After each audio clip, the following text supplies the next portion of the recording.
নমস্কার, news live বাংলার সাফ কথায় আপনাদের সকলকে স্বাগত। আমি সুপ্রীতি রয়েছি আপনাদের সাথে। আর আজকের সাফ কথাতে আলোচনা হবে অসম এবং জাপান এই সম্পর্ককে কেন্দ্র করে। কারণ আমরা দেখতে পেয়েছি সাম্প্রতিককালে বেশ কয়েকটি বৈঠক এবং মুখ্যমন্ত্রীর একটি টুইট, একটি পোস্ট, এবং সেখানে উঠে এসেছে কি না জাপানের সাথে যে নতুন অংশীদারিত্ব, এবং সেখানে জাপান বা ভারত, এই যে দুই দেশের মধ্যে সম্পর্ক এবার কোন পথে এগোবে, এবং সেক্ষেত্রে অগ্রাধিকার ইতিমধ্যেই চেয়েছে অসম, এবং সেক্ষেত্রে দাঁড়িয়ে এই সম্পর্কের এবার সমীকরণ কোন পথে এগোচ্ছে সে নিয়ে থাকছে আজকের আমাদের আলোচনা। এবং এই আলোচনাতে উঠে আসবে তাতে করে ভারত বা অসমের লাভ কোন দিকে হচ্ছে, কোন কোন বিষয়ে অসমের ক্ষেত্রে আগামী দিনে ডেভেলপ থাকছে, এবং কোন কোন বিষয় আগামী দিনে এই রাজ্য পেতে চলেছে, এই সবটাই থাকছে আজকের আলোচনার মধ্যে। আলোচনাতে আমার সাথে থাকবেন, স্টুডিওতে এই মুহূর্তে উপস্থিত হয়েছেন শ্রমিক Dutta, BJP media relation executive. শ্রমিক দা, স্বাগত জানাচ্ছি। আমার সাথে ভার্চুয়ালি জুড়ে গেছেন, এই মুহূর্তে রয়েছেন হাইলাকান্দি থেকে লালা কলেজের অধ্যক্ষ ডক্টর হিমব্রত চক্রবর্তী। হিমব্রত বাবু, স্বাগত জানাচ্ছি।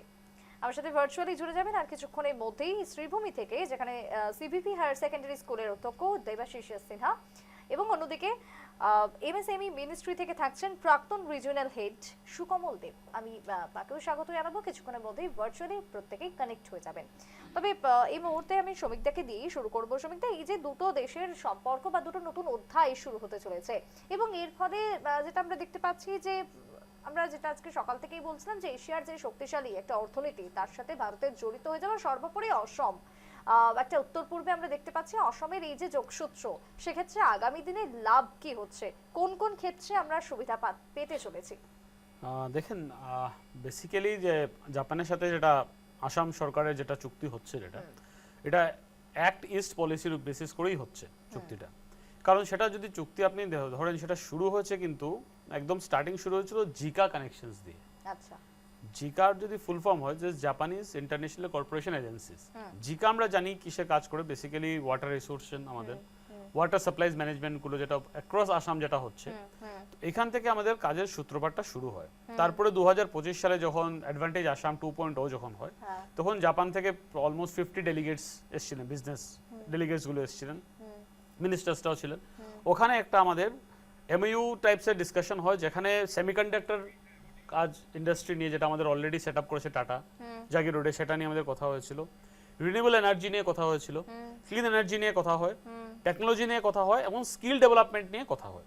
এবার এই কাজগুলোতে আসাম কিভাবে বেনিফিটেড হবে, তার রিজনটা, সবচেয়ে বড় রিজন হলো গিয়ে যখন টাটা সেমিকন্ডাক্টর ইন্ডাস্ট্রি যখন এখানে সেট আপ করেছে জাগির রোডে, যখন এটা প্রোডাকশন শুরু হবে, অলরেডি আমরা জানি যে অলমোস্ট 10 থেকে 12টা কান্ট্রির সাথে অলরেডি টাটার এমওইউটা সাইন হয়ে গেছে।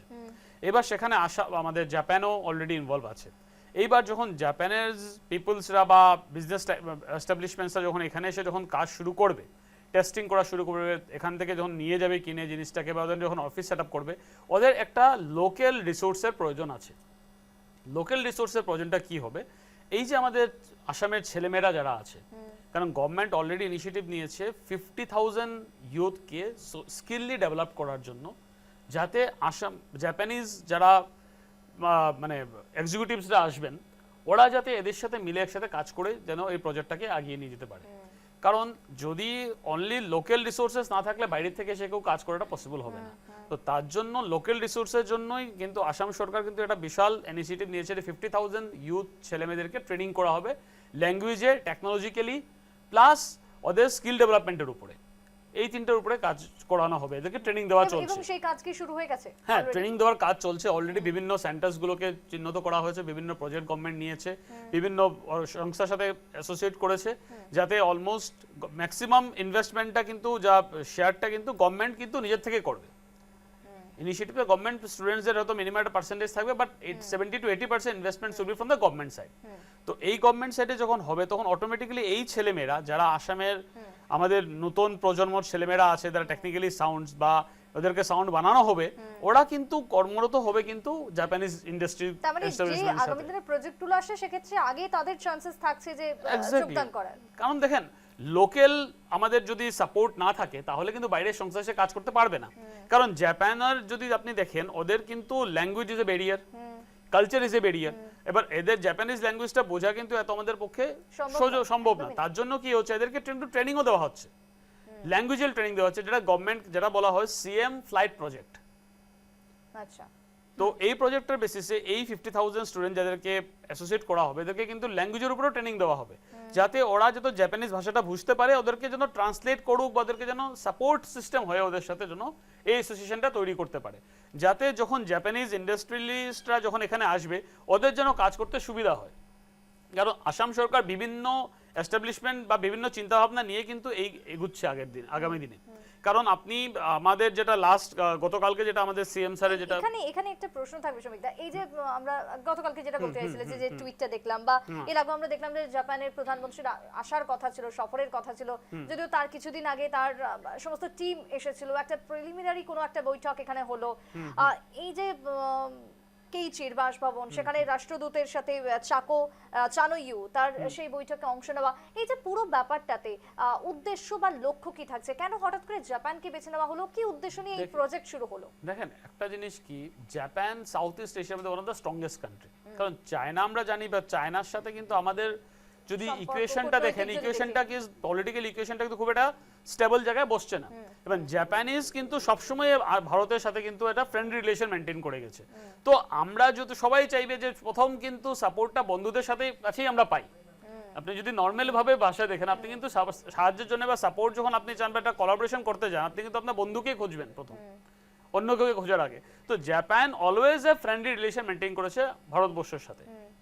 আর সাউথ ইস্ট এশিয়াতে যদি আমাদের কাজ করতে লাগে তাহলে জাপানকে ধরে, বিকজ জাপান ইজ টেকনিক্যালি প্রচুর সাউন্ড, টেকনোলজিক্যালি সাউন্ড, ইনফ্রাস্ট্রাকচার বলে সাউন্ড, ইকোনমিক্যালি সাউন্ড, সব দিকে ওরা সাউন্ড। তো এদেরকে এদের ইনফ্রাস্ট্রাকচার বা এদের টেকনোলজি নিয়ে যদি আমাদের রাজ্যে যদি উন্নতি করতে পারি, কারণ রাজ্যের উন্নতি হলে দেশের উন্নতি হবে অটোমেটিক্যালি, তো আমাদের রাজ্যে যদি এটা উন্নতি করতে পারি তার জন্য আমরা জাপানকে আমরা বেছে নিয়েছি।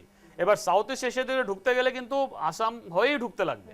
আর যখন আমরা কথা বলছি যে অ্যাক্ট ইস্ট, তো act east is always the Assam part. তো তার জন্য কিন্তু এই এন্টায়ার রোড ম্যাপটা তৈরি করেছে আমাদের মাননীয় মুখ্যমন্ত্রী ডক্টর হেমন্ত বিশ্ব শর্মা, কারণ যাতে আমরা একটা মানে স্টেবল বা একটা সুন্দর সোসাইটি যাতে আমাদের আসামকে আমরা গড়ে দিতে পারি, কারণ যেখানে ছেলেরা মেয়েরা চাকরি পেতে পারে বা ইকোনমিক্যালি আমরা, কারণ আমাদের যেটা লক্ষ্য ছিল 2030 অবধি 10 লাখ করোড়সের আমাদের জিডিপি মানে আসামের বাজেট গিয়ে দাঁড়ানোর কথা ছিল। তো যখন ওই 10 লাখ করোড়সের আসাম বাজেট নিয়ে যখন ওখানে পৌঁছাতে লাগবে, দেন আমাদের একটা ফাইন্যান্সিয়ালি বুস্টের প্রয়োজন আছে। ফাইন্যান্সিয়ালি বুস্টে কোথা থেকে আসবে? যখন আমরা এই ধরনের কাজ বা এই ধরনের প্রজেক্ট আমরা হাতে নিয়ে কাজ করতে পারবো একটা দেশের সাথে যে ইকোনমিক্যালি সাউন্ড, তখনই আমাদের এই প্রজেক্ট আমরা সাকসেসফুল করতে পারবো। তার জন্যই এই পরিস্থিতি। আর আমরা যদি বলতে চাই যে গাড়ি বিভিন্ন মডেল কিন্তু ইতিমধ্যে আমরা অহরহ গোটা ইন্ডিয়াতে ছেয়ে গেছে। আমি আসবো সেই প্রসঙ্গে। এই মুহূর্তে বাকি অনেকেই জুড়ে গেছেন। আমি একটু হিমব্রত বাবুর কাছে যাব। হিমব্রত বাবু, আমরা অনেকক্ষণ ধরে এই আলোচনা শুরু করেছি। এই যে শ্রমিকদা বারবার যে কথা বলছেন অ্যাক্টিস্ট, সেক্ষেত্রে এই যে অসম উত্তর পূর্ব ভারতের কি কোট আনকোট দিয়ে যদি বলি জাপানের প্রবেশদ্বার এবার হতে চলেছে বা গেটওয়ে? নমস্কার সুপ্রীতি। কথাটা হচ্ছে এই বিষয়টাকে আরেকটু পেছন থেকে দেখার দরকার আছে। আমি শুরু করতে চাই দ্য রিলেশন অফ কান্ট্রিজ। এবার যে কথাটা উঠে এসছে, ওয়াই জাপান। জাপান আমাদের সাথে যে যোগসূত্রটা সেটা প্রাগৈতিহাসিকও বলতে পারি, ঐতিহাসিকও বটে, এবং নেতাজির সূত্রে তো বটেই। এবং চায়নার সাথে জাপানের যে সম্পর্কটা সেটা কিন্তু মধুর নয়। এবার আমরা আমাদের জিওপলিটিক্যাল পজিশনিং আমরা জানি যে চায়নার সাথে আমাদের একটা কোথাও একটা খটকা লেগে আছে। কিন্তু একটা জিনিস আমাদের প্রধানমন্ত্রী যেটা অনেক আগে রিয়েলাইজ করেছেন, যে আমার বাড়িতে যদি 4টা 5টা কামরা থাকে আর তার মধ্যে 2টো কামরা যদি আমি ইউজ না করি, তাহলে তার রিসোর্স এবং তার ইউজেবিলিটিটা নষ্ট হয়ে যাচ্ছে। এবার আমি যদি চায়নাকে অফসেট করতে চাই, the journey of China and Bangladesh into the বে অফ বেঙ্গল, তাহলে আমাকে তার থেকে বড় শক্তি বা সমকক্ষ শক্তির সাথে আমাকে থ্রু দ্য ইস্টার্ন করিডোর আমাকে সম্পর্ক করতে পারবে, যাতে করে আমি through trade, through technology transfer, through people to people contact আমি জিওপলিটিক্যাল অফসেটিংটা করতে পারি। এবার নর্থ ইস্টটা untouched room of the nation ছিল, যেটাকে কাজে লাগিয়ে এবং কাজে কাজেই আসাম সে রুমের মধ্যমণি হিসেবে এবং the most fertile land with a very dynamic leadership, যারা বুঝতে পারছেন যে আজকে আমরা যদি জাপানের সাথে ইন্টারলোকেশনে যাই, তাহলে নট অনলি আমাদের যারা সিটিজেন্স রয়েছেন নর্থ ইস্টের, আসামের তো বটেই, ওনারা লাভবান হবেন। তার সাথে আমাদের যা মূল ইনার লাইন ফ্যাক্ট যেটা রয়েছে, সেটা হচ্ছে আজকে অনেক দেশ ট্রাম্পের হুমকি খেয়ে মুখ থুবড়ে পড়ছে, কিন্তু ভারত কোথাও যেন পিছলে বেরিয়ে যায়। সেটার কারণটা কি? মোদিজি এত সুন্দরভাবে যে মালাটা গেঁথেছেন, সেখানে ইটালি হতে পারে, ফ্রান্স হতে পারে, ইসরায়েল হতে পারে, জাপান হতে পারে, সেশেলস হতে পারে, অস্ট্রেলিয়া হতে পারে, নিউজিল্যান্ড এই যে ছোট ছোট জায়গাগুলোকে বেছে নিয়ে একটা একটা একত্রিত করেছেন। That is our inner strength. এবং জাপানের সাথে যদি আমি পিওর ইকোনমিটা দেখি, জাপানের সাথে আমাদের ইনফ্রাস্ট্রাকচার ডেভেলপমেন্ট প্রজেক্ট আগেও হয়েছে, এখনো হচ্ছে। কিন্তু এবার যেটা হচ্ছে সেটা is not merely an infrastructure project help, এটা কোনো ইঞ্জিনিয়ারিং প্রজেক্ট শুধু নয়, এটা হয়ে যাবে মোর দেন দ্যাট। এটাকে বলে ফ্রেন্ড শোরিং। যেখানে জাপানের মধ্যে আজকে কি দাঁড়িয়েছে, জাপানের মধ্যে আজকে there is a very big deficiency of skilled young labour force. এবং তার নর্থ জন্য ইস্টের ট্রেন করা লোকেরা, হচ্ছে। হ্যাঁ, নর্থ ইস্টের লোকেরা দে আর মোর adaptive to the oriental culture. এবং ওরিয়েন্টাল কালচারের সাথে হ্যাবিচুয়েশন, food habits, we are more aligned then A Gujarati or for that matter A Tamil Nadu person, with all due respect to everybody. তো নর্থ ইস্টের মধ্যে Japan and all other states, আজকে আমরা এই সুযোগটা হাতে নিয়ে নিশ্চয়ই একদিকে আমাদের অর্থনীতি বাড়বে, আরেকদিকে আমাদের জিওপলিটিক্যাল সিকিউরিটি বাড়বে, আর আরেকদিকে আমরা ওয়ার্ল্ড ইকোনমিতে আজকে যে হেজেমনিটা হচ্ছে, সেটা হচ্ছে how to offset the hegemony of dollar and to surpass the oil economy. Oil ইকোনমিকে আমরা তখনই সারপাস করব যখন আমরা অল্টারনেটিভ ইকোনমিতে চলে যাব। এবং সেই সিকিউরিটির জন্যই, নিজের শিরোধারাটাকে শক্ত করার জন্যই এই act east policy and all the parts of it are coming together. এটাই মূল কথা। সুপ্রীতি, আমি একটু সুকমলদার কাছে যাবো।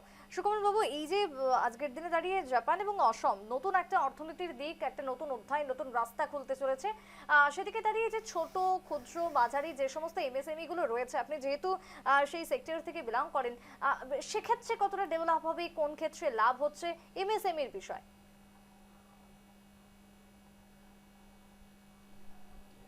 সুকমল বাবু শুনতে পাচ্ছেন?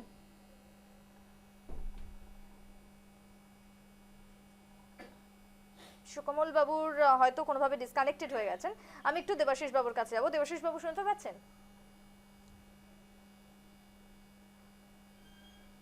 না, দেবাশিস বাবু বা সুকমল বাবু কেউই হয়তো কানেক্টেড নেই। দেবাশিস বাবু আমি শুনতে আমি পাচ্ছেন? আমি শুনতে পাচ্ছি তো। দেবাশিস বাবু, এই যে বর্তমানে যে ছবিটা আমরা দেখতে পাচ্ছি, তাতে আপনার প্রতিক্রিয়াটা আমি জানতে চাইবো, যেখানে জাপান অসম আগামী দিনে, আগামী 5 বছরে এই সম্পর্ক কোন দিকে, কোন পথে এগোতে চলেছে বলে মনে হয়? দেখুন, ভারত জাপানের যে, আচ্ছা, সুপ্রীতি, হ্যাঁ বলুন। সব আমার কথাটা ইকো হচ্ছে।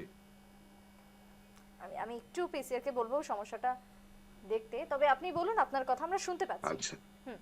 তো ভারত জাপানের যে সম্পর্ক, সেটা যদি আমরা প্রেক্ষাপট দেখতে যাই, তো সেটা আজকে না, সেটা অনেক পুরনো। এবং আধুনিক ভারতে বলতে গেলে সেটার ভিত গড়ে দিয়ে গেছেন নেতাজি সুভাষচন্দ্র বসু স্বাধীনতার পূর্ববর্তী সময়ে।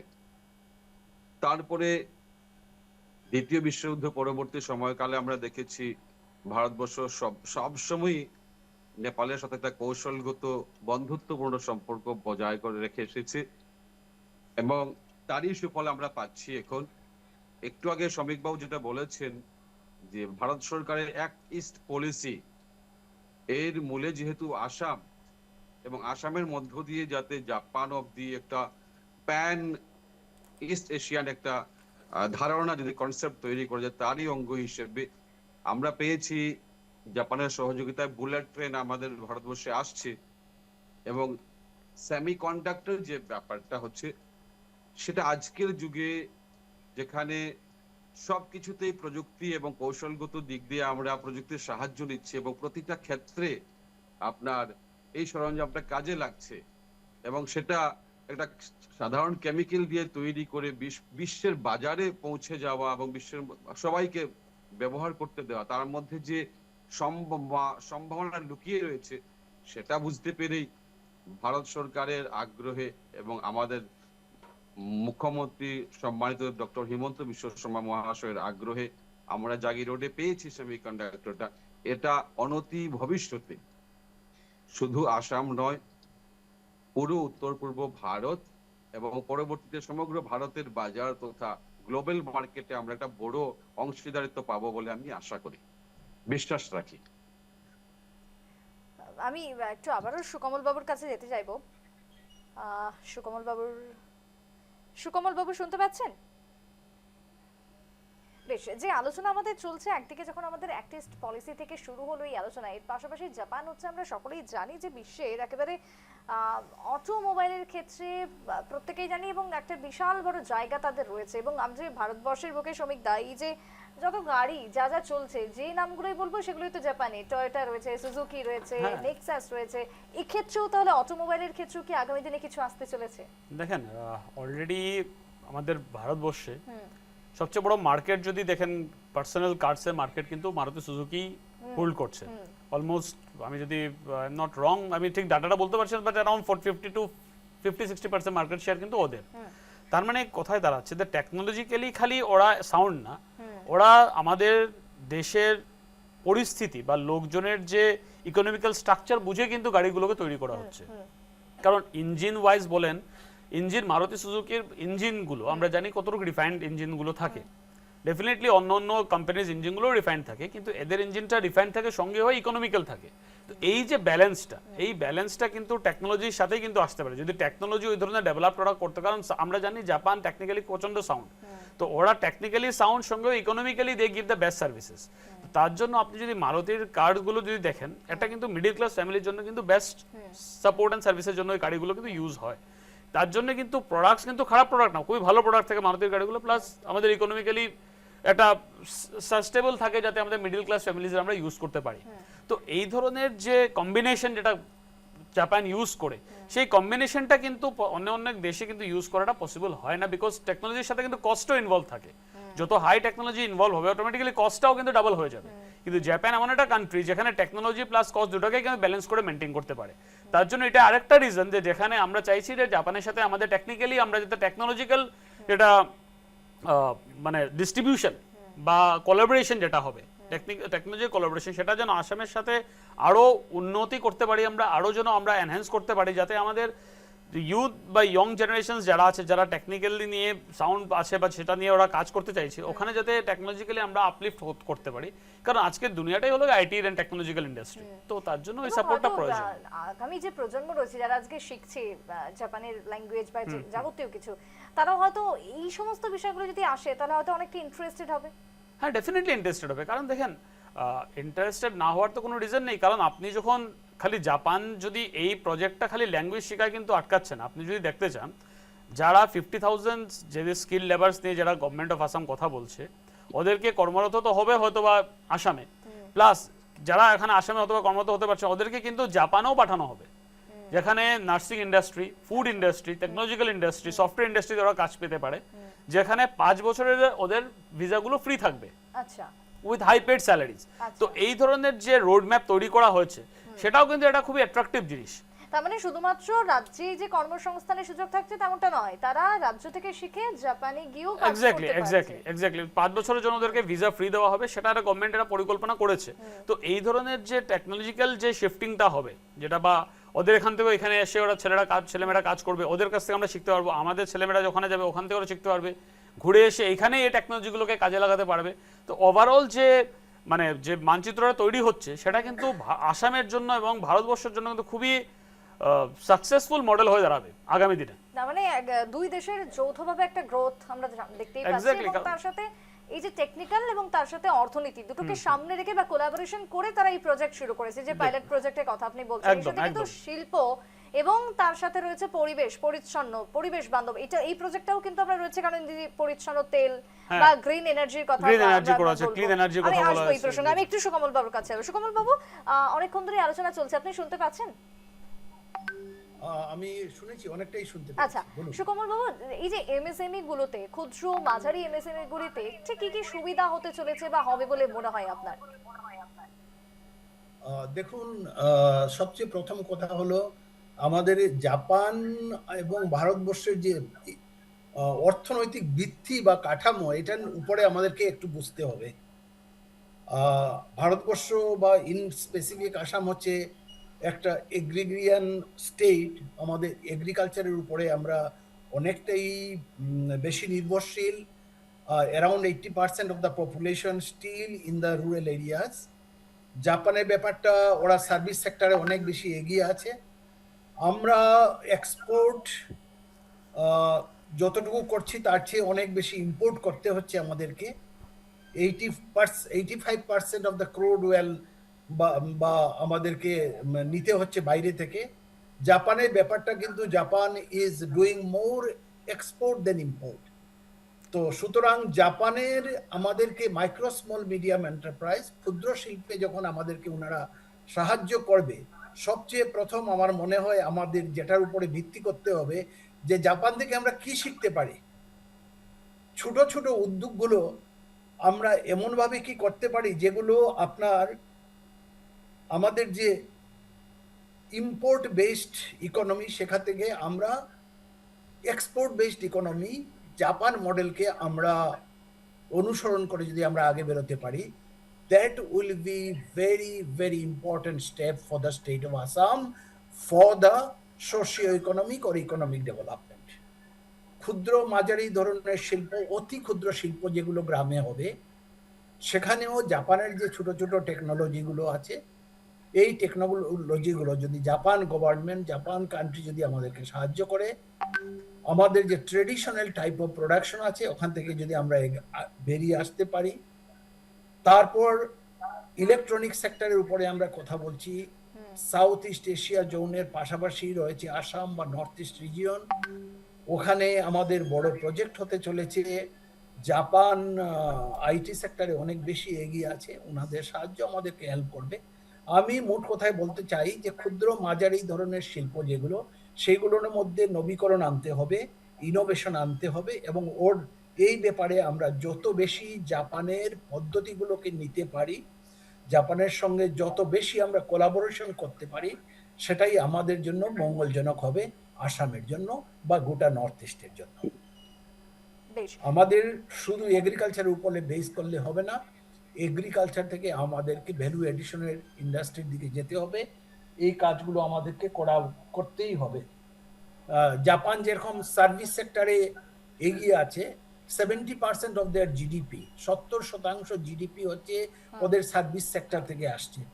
এই রাস্তাটাকে যদি আমরা ধরতে পারি, আমাদের যদি সার্ভিস সেক্টরটাকে ইমপ্রুভ করতে পারি এবং আমাদের আমদানি থেকে রপ্তানিকে যদি আমরা আগে বাড়াতে পারি এবং জাপানের যে পদ্ধতি সেটাকে অনুসরণ করতে পারি, আমার মনে হয় নর্থ ইস্টে বা ইন স্পেসিফিক কেসে আসামে যেগুলো আমাদের ছেলেমেয়েরা আছে, উনাদের কাজের ব্যবস্থা হবে। আরো একটা ইম্পর্টেন্ট, সবচেয়ে ইম্পর্টেন্ট যেটা হচ্ছে যে স্কিল সেটের যে দক্ষতার দরকার আমাদের ছেলে মেয়েদের, সেই দক্ষতা নেই উনাদের, বা সেরকম দক্ষতা উনারা অর্জন করতে পারছেন না। একাডেমিক কোয়ালিফিকেশন রয়েছে, মাস্টার ডিগ্রি রয়েছে, পিএইচডি রয়েছে, গ্রাজুয়েশন রয়েছে, কিন্তু এইগুলোর সেরকম আজকে আর্থিক ভ্যালু কমে গেছে।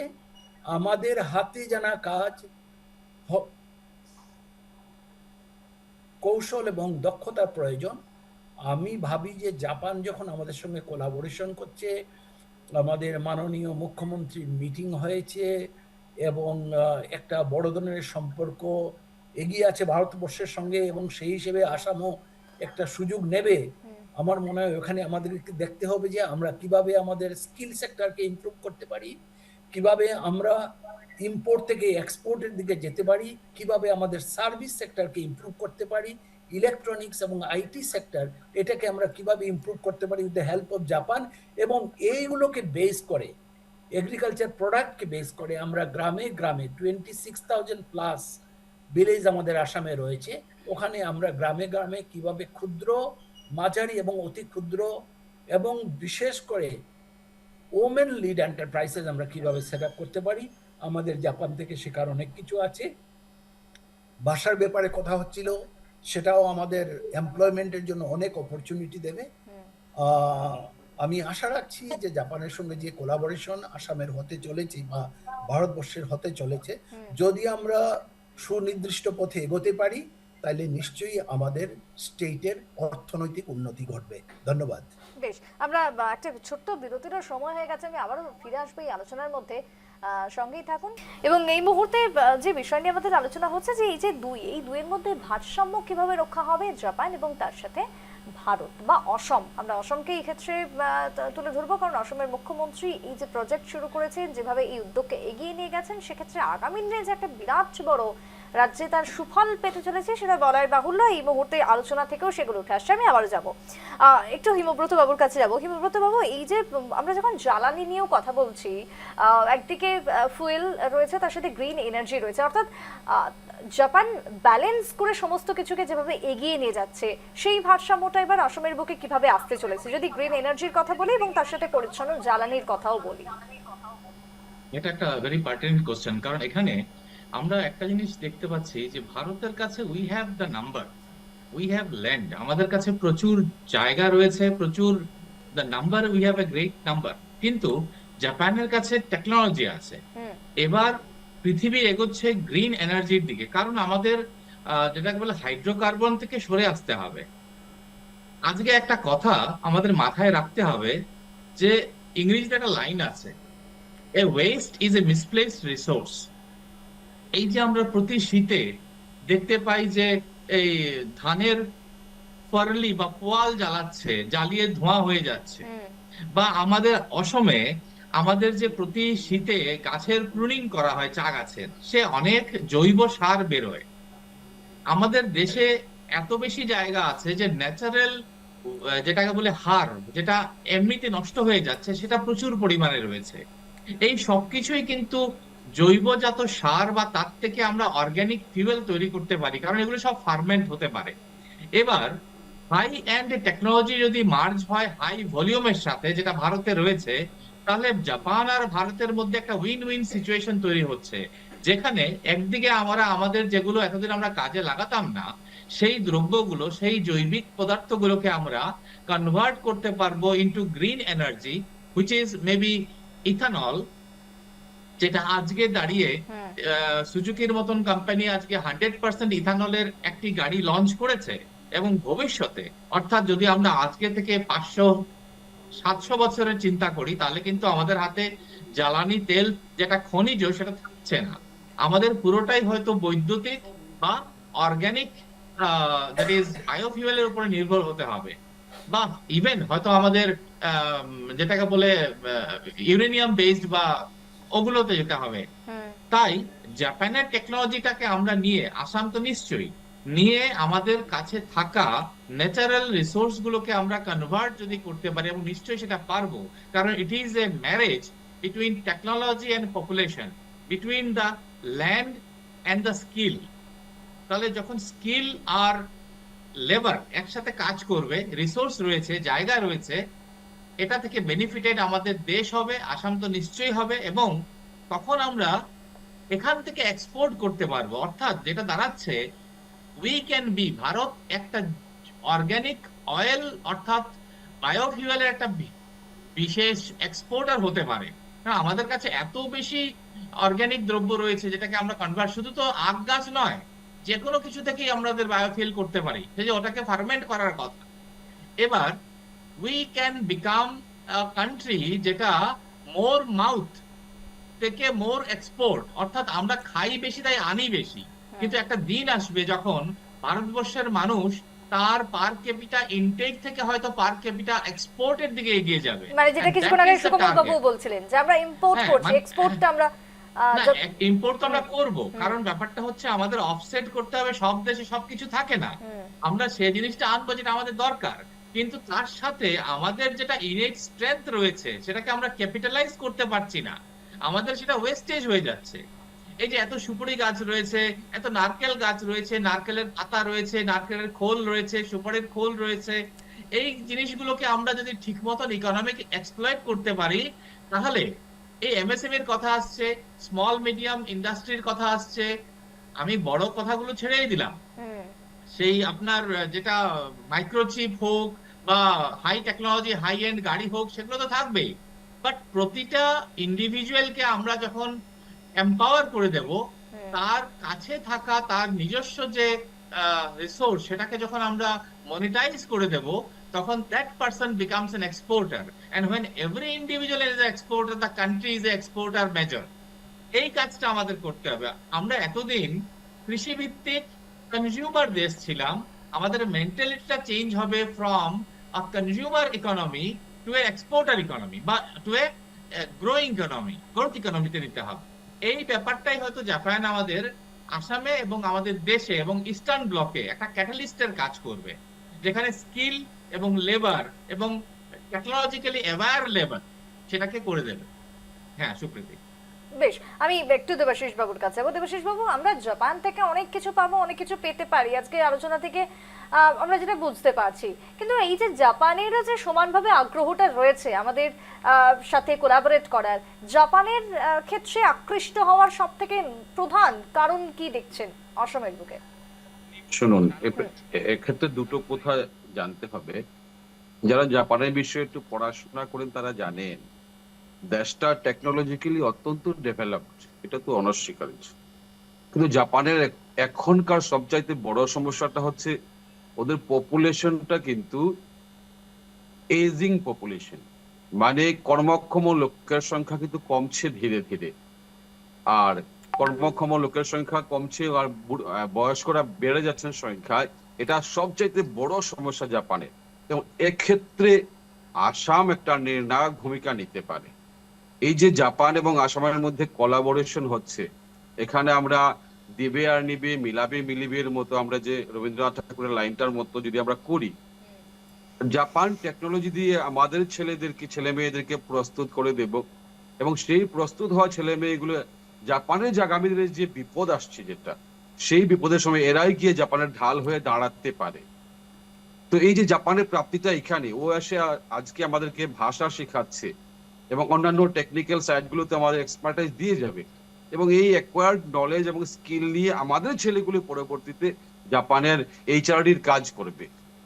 তো এক্ষেত্রে দুদিক দিয়ে লাভবান হচ্ছে আমরা, জাপানেও লাভবান হচ্ছে, আমাদের এখানে কর্মসংস্থানের সুযোগও বাড়ছে, এবং আমাদের মাননীয় মুখ্যমন্ত্রীর যে স্বপ্ন 2030-এর মধ্যে আমরা 10 লক্ষ কোটি টাকার যে বাজেট, ইয়ারলি অ্যানুয়াল বাজেট করব, এই যে এতটা আমরা ফুলফিল করব থেকে, যদি আমরা বিভিন্ন ক্ষেত্রে আমরা এই কর্মসংস্থানের সুযোগটা করে দিতে পারি, এক্ষেত্রে জাপান একটা নির্ণায়ক ভূমিকা নিতে পারে।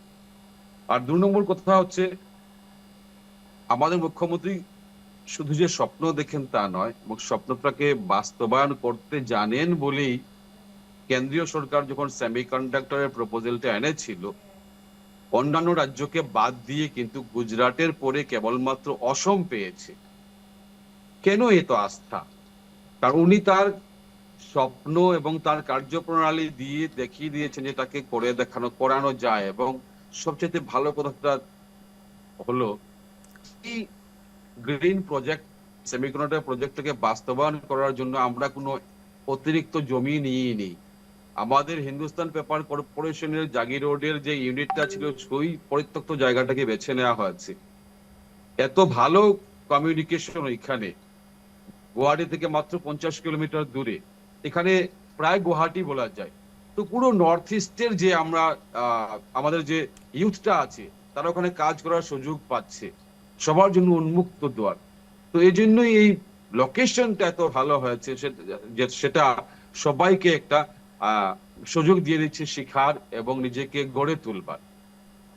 ঠিক আছে, আমরা একটু ভেবে, আমরা যদি ফিরে যাই আজ থেকে 10-15 বছর আগে বা তারও আগে, আমাদের পরিবেশটা কি ছিল? শিল্প বান্ধব মোটেই ছিল না, বিনিয়োগ বান্ধব মোটেই ছিল না, আইন শৃঙ্খলা পরিস্থিতি যা তা ছিল, কেউ বিনিয়োগ করতেই চাইতোই না। কিন্তু আমরা দেখলাম 2016-র পরে আস্তে আস্তে আস্তে পরিস্থিতিটা বদলাতে শুরু করলো। এই সেদিন আমরা দেখেছি মুখ্যমন্ত্রী মহোদয় পুঁজিপতিদেরকে নিয়ে সামিট করেছেন, শীর্ষ বৈঠক করেছেন, সেখানে 5 লক্ষ কোটি টাকা বিনিয়োগের ব্যবস্থা হয়েছে। তার আগে আমরা দেখেছি আদানি গ্রুপ, তার হাতে এয়ারপোর্টটা তুলে দেওয়ার পরে কি পেলাম আমরা? সমগ্র বিশ্বের দরবারে আমাদের গুয়াহাটির এয়ারপোর্টের টার্মিনাল 2টা সর্বোত্তম এয়ারপোর্টের মর্যাদা পেয়েছে। এভাবে আমরা আমাদের কাজগুলো নিয়ে প্রমাণ করে দিচ্ছি, বা মুখ্যমন্ত্রী মহোদয় প্রমাণ করে দিচ্ছেন যে আমরা আসামের লোকরা পারি। এবং এই কনফিডেন্স বিল্ডিং মেজারগুলো আস্তে আস্তে আমাদের জন্য খুব ফ্রুটফুল, প্রোডাক্টিভ হবে, এবং জাপান সেগুলো দেখেছে, জানে। এটা দুর্ভাগ্যজনক যে জাপানের প্রধানমন্ত্রী আসেননি, যে কোনো কারণেই হোক, আমাদের আসলে আরো ভালো হতো, আসতে পারেননি। তারপরেও কিন্তু মুখ্যমন্ত্রী মহোদয় দিল্লি গিয়ে দেখা করেছেন জাপানের প্রতিনিধি মন্ডলের সাথে, রাষ্ট্রদূতের সাথে, প্রতিশ্রুতি নিয়েছেন। এর সমস্তগুলো কিন্তু আগামী দিনে আমাদের জন্য খুব লাভদায়ক হবে। এবং জাপান পাল্টা হিসেবে আমাদের থেকে যে আগে কথাটা বললাম আমি, আমাদের ওয়ার্ক ফোর্সটা পাবে, সেটা জাপানের বেনিফিট হবে, এবং আমরা পাবো তাদের টেকনোলজিক্যাল এক্সপার্টাইজ গুলো। আমি আবারও একটু সুকমল বাবুর কাছে আচ্ছা, যাব। সুকমল বাবু, সুপ্রীতি, একটা কথা এখানে আমি একটা কথা বলতে চাই, বলুন। যে প্রশ্নটা করলে হুম। যে জাপান কি পাচ্ছে, কথাটা হচ্ছে এখানে একটা ডিপেন্ডেবিলিটির কথা রয়েছে। কারণ আজকে আমরা যখন জাপানের দিকে দেখছি, জাপান কিন্তু ভারতকে দেখছে যে মেরিটাইম ট্রেড রুট এবং ল্যান্ড করিডোর দিয়ে যে ট্রেডটা ভারতের সাথে হবে, সেগুলো কিন্তু আমাদের সাউথ ইস্টার্ন কান্ট্রিজ গুলোকে ছুঁয়ে আসবে। এবং ঠিক এই জায়গাতেই চাইনিজ ট্রেড রুট চাইছে সেটাকে বাধা দিয়ে ও এগিয়ে যাবে into its string of pearl, যেটা ও সম্পূর্ণ ইন্ডিয়ান ওশনকে ঘিরে পাকিস্তান, সাউথ মিডল ইস্ট পর্যন্ত যেতে চাইছে। এবার এখানে ইন্টারন্যাশনাল জিওপলিটিক্স এর মধ্যে একটা কনফ্লিক্ট রয়েছে, যে চায়নার সাথে ভারতের পঞ্চশীল এবং হিন্দি চীনি ভাই ভাইয়ের আমরা 1962-তে প্রমাণ পেয়ে গেছি। একটা কোথাও যেন একটা দাগা দেওয়ার বা একটা দাগাবাজের একটা পরিচয় আমরা পেয়েছি, এবং সেটা বারংবার প্রমাণিত হয়েছে। But Japan is more dependable in the sense, আজকে আমরা কোয়াড দেখতে পাচ্ছি, যেখানে ইন্ডো প্যাসিফিককে জাপান আর ভারতের নৌসেনা মিলে যৌথ যেটাকে বলে মহড়া দিয়ে we are trying to make this region more safer for our trade and business.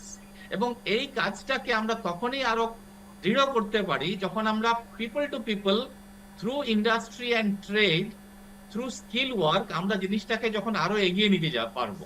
আমি জিনিসটাকে একটু বড় করে দেখতে চাইছি। ডেফিনেটলি আমাদের আসাম, আমাদের নেতৃত্ব, একদমই তাই। এবং এখানে এটাও আসবে যে এই যে সাউথ ইস্ট এশিয়াতে এর প্রভাবটা কিভাবে পড়বে। ভুটান রয়েছে, বাংলাদেশটাও কিন্তু রয়েছে, এবং এটাই আমাদের এটা দেখতে হবে যে how we become the hub of production, এবং এখান থেকে আমরা আমাদের প্রোডাক্ট গুলোকে সম্পূর্ণ সাউথ ইস্ট এশিয়াতে ছড়িয়ে দেই।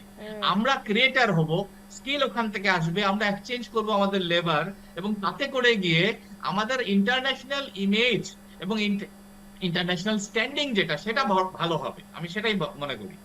বেশ, আমি আবারও আলোচনাতে ফিরবো, তবে আমরা চলে যাব আলোচনাতে, যেখানে জাপানের সাথে এই বৈঠকের ক্ষেত্রে কে কে উঠে আসছে, কে কে থাকছে, আমরা সব নিয়েই আলোচনা করছি। একটু সুকমল বাবুর কাছে যাব। সুকমল বাবু, আপনার মতটা আরো একবার নিতে চাই, যে এই যে বেশ কিছু প্রজেক্ট এই মুহূর্তে রাজ্যে চলছে, যেমনটা শ্রমিকটা শুরু করেছিল, জায়গা থেকে শুরু হয়েছে, এখন আরো অনেক কিছু রয়েছে, ইতিমধ্যেই প্রশিক্ষণ দেওয়া শুরু হয়ে গেছে, জাপানিজ ভাষা রয়েছে, সেমিকন্ডাক্টর রয়েছে, সব বিষয় নিয়ে আগামী দিনে কিভাবে দেখছেন এই এগিয়ে যাওয়াকে? আমি এখন আহমেদাবাদ, গুজরাট থেকে বলছি, হয়তো জানেন। আজকের একটা আমার নিজের অনুভূতির কথা বলছি। সকালবেলা আমরা বেরিয়েছিলাম, ঢোলেরাতে গেছিলাম। ঢোলেরা ইজ এ প্লেস যেখানে ওয়ার্ল্ডের লার্জেস্ট স্মার্ট সিটি হতে চলছে, এবং কাজ অনেক দূর, অনেক এগিয়ে গেছে। আজকে আমরা গেছিলাম, আমি যেখানে থাকি ওখান থেকে প্রায় 70 কিলোমিটার দূর, আমরা এইমাত্র হয়ে আসলাম। এবার আমি দেখছি যে এন্টারপ্রেনারশিপের লেভেলটা গুজরাটে রয়েছে, যে ইনভেস্টমেন্টটা গুজরাটে হচ্ছে, আমাদের সেই মাত্রায় তো এন্টারপ্রেনারশিপ ডেভেলপ হচ্ছে না। আমাদের সেই মাত্রায় সেক্টর স্পেসিফিক ইনভেস্টমেন্ট হচ্ছে না। ইনভেস্টমেন্ট হচ্ছে, কিন্তু সেক্টর স্পেসিফিক ইনভেস্টমেন্ট হচ্ছে না।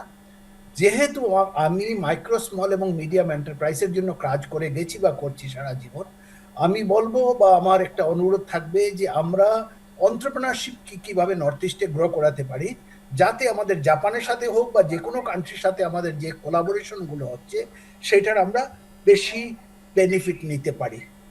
দেখুন, আমরা আইটি হাবের কথা বলছি, ইলেকট্রনিক্স গুডসের কথা বলছি। আমরা এখন পর্যন্ত ইলেকট্রনিক্স আইটেম আমরা ওয়ার্ল্ড থেকে কিনি, এবং আমরা যখন কিনছি, যখন ইম্পোর্ট করছি, we are paying in dollars. এবং যেহেতু বাজারে ইন্ডিয়ান রুপিস এবং জাপানের টাকাও প্রায় সমান মাত্রায় নেমে এসছে, আমাদের কিন্তু কি হচ্ছে, আমরা যতটুকু জিনিসই আমরা কিনছি অন্য দেশ থেকে, আমাদের পেমেন্টটা বেড়ে যাচ্ছে around 45% because of the fall of the price or the value of the price in the dollar market. যেহেতু আমরা বেশি ইম্পোর্ট করছি, আমাদের পেমেন্ট বেশি দিতে হচ্ছে। জাপানের কেসটা হচ্ছে, ওনারা ইন্ডিয়া ইম্পোর্ট করছে, জাপান এক্সপোর্ট করছে, যেহেতু উনাদেরও পয়সার ভ্যালু নেমে আসছে। এস ফর এক্সাম্পল আমি বলতে চাইছি, 10 বছর আগে আমাদের ইন্ডিয়ান ভ্যালু 66 রুপিস ছিল পার ডলার, আজকে 95 প্লাস হয়ে গেছে। সিমিলারলি জাপানের 105 টাকা ছিল, আজকে ওটা 160 টাকাতে। তার মানে যেটা ফল হয়েছে, প্রাইস ভ্যালু ফল হয়েছে প্রায় সমান। তথাপি জাপানের ইকোনমিতে একটা খুব বেসিক পয়েন্ট আমাদেরকে বুঝতে হবে, জাপানের ইকোনমি গ্রো করছে, আমাদের এখানে ইনফ্লেশন হচ্ছে। এটার একমাত্র কারণ হচ্ছে যেহেতু পয়সার দাম কমেছে, জাপানের ম্যাটেরিয়াল বা যেগুলো ওনারা বিদেশে রপ্তানি করে সেটার দাম কমে আসছে, যার জন্য ওটার ডিমান্ড গ্লোবাল মার্কেটে বেড়ে যাচ্ছে, ওদের ইকোনমি গ্রো করছে। আমরা রয়ে গেছি dependent economy in terms of our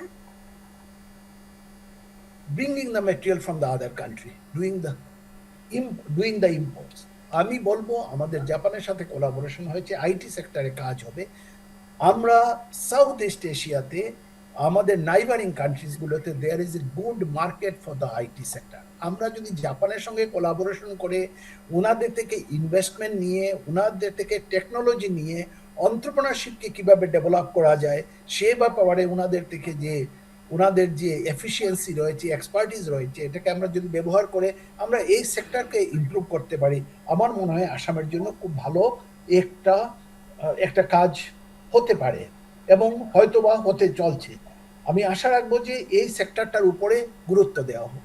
আমাদের যেগুলো ইউনিভার্সিটি রয়েছে নর্থ ইস্টে, স্পেশালি আসামে বা নর্থ ইস্টের যে কোনো জায়গাতে, আমাদের ওখানে একটা খুব বেসিক কথা বলছি, ওখানে আমাদের রিসার্চ এবং ডেভেলপমেন্টে আমাদের ইনভেস্টমেন্ট বাড়াতে হবে, গভর্নমেন্ট আরো বেশি ইনভেস্টমেন্ট করতে হবে। কারণ আমাদের যে স্মল স্কেল ইন্ডাস্ট্রিজ রয়েছে, মাইক্রো ইন্ডাস্ট্রিজ রয়েছে, ওটাকে কিভাবে ইমপ্রুভ করা যায় এটার জন্য কিন্তু রিসার্চ এন্ড ডেভেলপমেন্ট আমাদের ইউনিভার্সিটির লেভে হবে, ওখানে আমাদের ইনভেস্টমেন্ট করতে হবে যাতে আমরা এটাতে এগোতে পারি। আমি একটা এক্সাম্পল দিচ্ছি জাপানের সাথে কম্পেয়ার করে। জাপানের যে গ্রস জিডিপি, যেটা সেই জিডিপির প্রায় 3.7% of the total GDP is spent on the research and development. এর জন্য ওনাদের টেকনোলজি এত বেড়ে যাচ্ছে, ক্ষুদ্র শিল্পে ওনাদের টেকনোলজি অ্যাপ্লাই হচ্ছে। আমার মনে হয় আমাদের যেটা রিসার্চ এবং ডেভেলপমেন্ট, আমরা ইউনিভার্সিটি হোক, ইঞ্জিনিয়ারিং কলেজেস হোক, আদার প্রফেশনাল প্লেসেস হোক, ওখানে আমাদের ইনভেস্টমেন্ট বাড়াতে হবে যাতে করে আমরা উদ্যমী তৈরি করতে পারি, এন্টারপ্রেনার তৈরি করতে পারি, ইনোভেশন আনতে পারি, অ্যাপ্রোপ্রিয়েট টেকনোলজি আনতে পারি, যেটা আসামের জন্য বিফিটিং হবে। আমাদেরকে ইনভেস্টমেন্ট আনতে হবে এবং সেই ইনভেস্টমেন্টটা, আমার রিকোয়েস্ট থাকবে, যেহেতু আমরা কৃষিভিত্তিক রাজ্য, স্টেট, এবং যেহেতু আমাদের around 80% of the population rural এরিয়াতে আছে, ওখানে আমাদের কিভাবে ইনভেস্টমেন্ট বাড়ানো যায় to create the promotion of the agriculture sector. এখন আসামের আরো একটা কথা আমি বলবো, আসামের এগ্রিকালচার কৃষি ক্ষেত্রে, কৃষি সেক্টরে ওখানে অনেকটাই মডার্নাইজেশন এসছে। মডার্নাইজেশন আসছে, কিন্তু তার সাথে সাথে ইনপুট কস্ট বেড়ে যাচ্ছে। যেহেতু এগ্রিকালচারের ইনপুট কস্ট বেড়ে যাচ্ছে, আমাদের আসামের যারা ফার্মার আছে বা এগ্রিকালচারিস্ট আছে, ওনাদের যে net farming area of land, ওনারা maximum marginal farmers, area of land is small. সুতরাং কি হয়েছে, যদিও ওনারা মডার্ন টেকনোলজি কিছুটা অ্যাপ্লাই করতে চাইছে, সেরকম করে পারছে না, because input cost in terms of application of technology and other input cost for the modern agriculture বেড়ে যাচ্ছে। আমার মনে হয় জাপানের থেকে আমাদের এটাও শিখতে হবে, বিশেষ করে যখন আমরা নর্থ ইস্ট বা আসামের কথা বলবো, কিভাবে আমাদের এগ্রি ফার্ম সেক্টরকে আগে বাড়ানো যেতে পারে, আমাদের রুরাল আউটরিচে আমরা কিভাবে ফার্ম সেক্টরকে ইমপ্রুভ করতে পারি। আমি ভারতবর্ষে বিভিন্ন রাজ্যে ঘুরে বেড়াচ্ছি, আমি দেখছি কিভাবে ওনারা ফার্ম সেক্টরকে বেশ, আগে বাড়িয়ে আমি নিয়ে আমার যাচ্ছে, যেহেতু সেরকম সময় আমাদের একেবারে শেষ কিন্তু হয়ে আসছে, আমি একটু শ্রমিকদের কাছে যাব। কিছুটা হয়েছে, কিন্তু আরো বেশি হওয়া উচিত। আপনারা একটা জ্বালানির কথা বলছিলেন, আমার মনে হয় যে আসামের প্রত্যেকটা গ্রামে আমরা সোলার এনার্জিকে আরো অনেক বেশিভাবে ইউজ করতে পারি। গোবর গ্যাস প্ল্যান্ট আমাদের প্রত্যেক কৃষকের ঘরে আমরা ছোট ছোট গোবর গ্যাস প্ল্যান্ট বসাতে পারি, যার জন্য আমাদের ইনভেস্টমেন্টের দরকার, ইনোভেশনের দরকার, রিসার্চ এবং টেকনোলজির উপরে, R&Dর উপরে আমাদের খরচা করা দরকার। এই সেক্টরকে যদি আমরা করি এবং জাপানের সাথে যদি আমরা প্রপার কোলাবোরেশন করি, আমার মনে হয় আসামের অর্থনৈতিক উন্নতি অনেকটাই হবে। এবং বেশ, এই যে শুধু জিডিপি গ্রোথ, অর্থনীতির উন্নতি, আমি শ্রমিকদের একেবারে শেষ করতে চাইবো। there are lot of positive things there, but we will have to step cautiously. We will have to understand in which specific domain and specific area investment has to go, how entrepreneurship culture can be promoted, how the research and development, innovation, low cost technology, appropriate technology কিভাবে আমরা north ইস্টের মানুষের কাছে বা আসামের মানুষের হাতে পৌঁছে দিতে পারবো, সেটাই হবে আমাদের চ্যালেঞ্জ।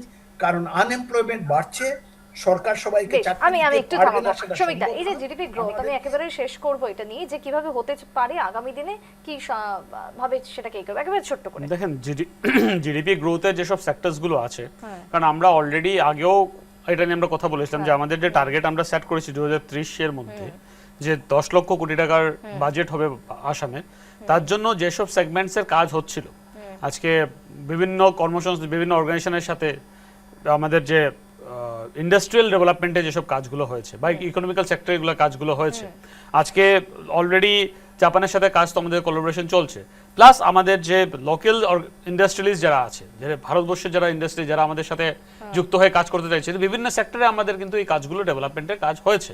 কারণ এদেরকে কিন্তু আমরা অলরেডি ইনভিটেশন আমরা করেছি যাতে আমাদের এখানে আসামে আসুক, এসে যেন আমাদের জন্য এটা কাজ করতে পারে। কারণ আসাম কিন্তু একটা ইন্ডাস্ট্রিয়াল পার্ক তৈরি করতে যাচ্ছে, আসাম সরকার একটা ডেফিনেট ইন্ডাস্ট্রিয়াল পার্ক তৈরি করতে যাচ্ছে, যেখানে কিন্তু এইসব সেগমেন্টের যেসব ইন্ডাস্ট্রিজগুলো আসবে বাইরের থেকে যারা আসবে, ওদেরকে কিন্তু কর্মরত করার জন্য একটা ইন্ডিভিজুয়াল পার্ক তৈরি হবে, আর plus one single window opportunity বানানো হবে, যেখানে যাতে উইদাউট হ্যাজেল ফ্রি যাতে মানে ইন্ডাস্ট্রিগুলোকে এস্টাবলিশ করতে পারি আমরা। আর এন্টারপ্রেনারের কথা যেখানে উঠে আসছে, আমরা জানি লোকাল এন্টারপ্রেনার্স একটা বিশাল সাপোর্ট করে আমাদের অর্থনীতিতে। এবার লোকাল এন্টারপ্রেনার্সের সাপোর্ট করতে গেলে কিন্তু ওই অটোমেটিক্যালি স্কিলস নিয়ে কথা আসছে, একদম স্কিলস এনহ্যান্স করাতে লাগবে আমাদের লোকাল ছেলেমেয়েদের। স্কিলস এনহ্যান্সমেন্ট করলে অটোমেটিক্যালি কিন্তু লোকাল যারা এন্টারপ্রেনার্স যারা আসবে, কারণ কাজ খালি ইন্ডাস্ট্রি খুললে তো আপনার হবে না, কাজ করার জন্য লোকজনও চাই আপনার। তো লোকজন চাইতে গেলে আমরা কিন্তু আসাম সরকার তারপরে একটা নতুন কিন্তু দিক, বেসিক্স থেকে নতুন আমরা কাজ করছি। সমীকরণ, নতুন একটা অধ্যায় শুরু হতে চলেছে, এবং তাতে করে আগামী দিনে যে অসম অর্থনীতির একটা ভিত তৈরি করতে চলেছে সেটা একেবারে সামনে আসছে। আজকে আলোচনা আমাকে শেষ করতে হবে, কারণ সময় যেহেতু শেষ, তাই আমি প্রত্যেককে চারজনকে ধন্যবাদ জানাচ্ছি আজকের এই আলোচনাতে সাফ কথাতে আমার সাথে উপস্থিত থাকার জন্য। শেষ করতে হবে আজকের সাফ কথা এখানেই। পরবর্তীতে দেখুন সংবাদ।